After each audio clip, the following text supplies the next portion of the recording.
Menopause होने के 15 साल पहले लगभग सारे अच्छी क्वालिटी के एग्स खत्म ही हो जाते हैं। ओव्यूलेशन के दौरान एग्स कम रिलीज होते हैं या फिर रिलीज हुए एग्स की क्वालिटी अच्छी नहीं होती। अगर आपका AMH लेवल अच्छा भी है तो भी बढ़ती उम्र में क्रोमोसोमल एब्नॉर्मेलिटीज की पॉसिबिलिटी तो रहती है। क्या 40 वर्ष के बाद कंसीव करने के चांसेस कम हो जाते हैं? क्या 40 वर्ष के बाद नेचुरली कंसीव करना पॉसिबल है? क्या 40 वर्ष के बाद कंसीव होने पर बच्चे में क्रोमोसोमल एब्नॉर्मेलिटीज की पॉसिबिलिटीज बढ़ जाती हैं? आज हम इसी बारे में बात करेंगे। आजकल ज्यादातर महिलाओं की यही प्रेफरेंस होती है कि पहले करियर को सेटल करें, फिर बेबी को प्लान किया जाए। लेकिन जिंदगी की इसी कश्मकश में उम्र बढ़ती चली जाती है। हमें पता ही नहीं चलता कब हम 40 वर्ष के हो गए हैं। उस समय फिर हम सोचते हैं कि अब तो कंसीव कर ही लेना चाहिए। उसके बाद जब आप डॉक्टर्स के पास जाते हैं तो डॉक्टर आपको कहते हैं कि आपके एग्स बनने कम हो गए हैं और आपको कंसीव करने में प्रॉब्लम आ रही है। ऐसे में आप निराश हो जाते हैं। देखिए, हर महिला शरीर में जन्म के समय लगभग 1 मिलियन एग्स के साथ पैदा होती है। समय के साथ इन एग्स की संख्या कम होती जाती है और मेनोपॉज होने के 15 साल पहले लगभग सारे अच्छी क्वालिटी के एग्स खत्म ही हो जाते हैं।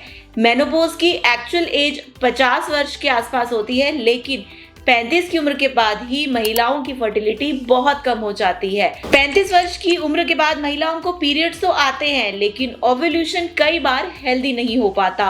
ओव्यूलेशन के दौरान एग्स कम रिलीज होते हैं या फिर रिलीज हुए एग्स की क्वालिटी अच्छी नहीं होती। यानी कि 35 वर्ष के बाद आपके अंडों की क्वालिटी और संख्या दोनों में गिरावट आती है। 40 वर्ष की उम्र में तो टेस्ट ट्यूब बेबी का भी सक्सेस रेट 10 से 15% ही होता है। अगर आप 40 वर्ष या इससे ज्यादा उम्र में कंसीव कर रही हैं तो कई बार ऐसी कंडीशंस में चांसेस होते हैं क्रोमोसोमल एब्नॉर्मेलिटीज के भी। अगर आपका AMH लेवल अच्छा भी है तो भी बढ़ती उम्र में क्रोमोसोमल एब्नॉर्मेलिटीज की पॉसिबिलिटी तो रहती ही है। तो इसका सलूशन क्या है? देखिए, अगर आपकी उम्र 40 वर्ष की हो गई है या इससे ज्यादा है तो कोशिश करें जल्द से जल्द मां बनने की। इस कंडीशन में आप अपने एग्स को फ्रीज भी करवा सकती हैं। आप जितना डिले करेंगी उतना ही एग्स की क्वालिटी और खराब होती चली जाएगी। और दूसरा काम जो आपको करना है वो करना है आयुर्वेदिक ट्रीटमेंट का। जल्द से जल्द अपने आयुर्वेदिक डॉक्टर से मिलकर अपना उत्तर बस्ती ट्रीटमेंट प्लान कीजिए। ये उत्तर बस्ती ट्रीटमेंट आपके यूट्रस को स्ट्रॉन्ग करेगा और आपके अंडों की क्वालिटी को मेंटेन रखेगा। इसके अलावा आपको अपने डाइट में कुछ चेंजेस करने हैं और हेल्दी लाइफस्टाइल को अपनाना है, जिससे कि आपका रिप्रोडक्टिव सिस्टम हेल्दी रहेगा और आपके एग्स की क्वालिटी भी मेंटेन रहेगी। हर चीज का एक समय होता है, इसीलिए बेटर है कि आप अपनी प्रेगनेंसी को समय रहते प्लान करें। कोशिश करें एटलीस्ट आप 35 वर्ष से पहले अपना बेबी प्लान कर ले।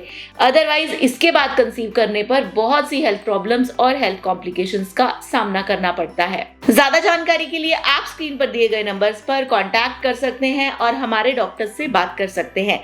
प्रेगनेंसी से रिलेटेड ऐसे और वीडियोस के लिए चैनल को सब्सक्राइब कर ले और मिलते हैं नेक्स्ट वीडियो में। अगर आप भी हैं इनफर्टिलिटी से परेशान तो जल्द ही अपने नजदीकी शुद्धि क्लिनिक्स या हिम्स हॉस्पिटल में संपर्क करें।